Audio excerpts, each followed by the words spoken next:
অপবিশ্বাসের birthday হিসাবে ইতিমধ্যেই সাংবাদিকের মুখোমুখি হয়ে একই বলছেন অপবিশ্বাস। এনে বিস্তারিত জানতে ভিডিওটি না টেনে দেখতে থাকুন। অপবিশ্বাস বলেছেন, আমার ভক্তরা সবাই আমার বার্থডে হিসাবে কেক কেটে আমাকেও শুভেচ্ছা জানিয়েছেন আমার ভক্তরা। অপবিশ্বাস এই কথাটি ইতিমধ্যেই লাইভে এসে সাংবাদিকের মুখোমুখি হয়ে বলতে দেখা যাচ্ছে অপবিশ্বাসকে।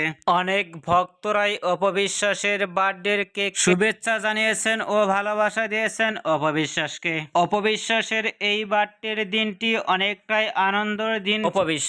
অপবিশ্বাসের ভেরিফাই ফেসবুক পেজে এই ছবিগুলো আপলোড দিয়ে মুহূর্তের মধ্যেই সোশ্যাল মিডিয়ায় ঝড় তুলতে দেখা আছে অপবিশ্বাসকে। অপবিশ্বাসের বার্থডে পালন করাতে আপনাদের কি মন্তব্য নিচে কমেন্ট বক্সে জানিয়ে দিন আপনাদের মতামত। নিত্য নতুন ভিডিও পেতে চ্যানেলটি সাবস্ক্রাইব করে পাশে থাকা বেলটি বাজিয়ে দিন।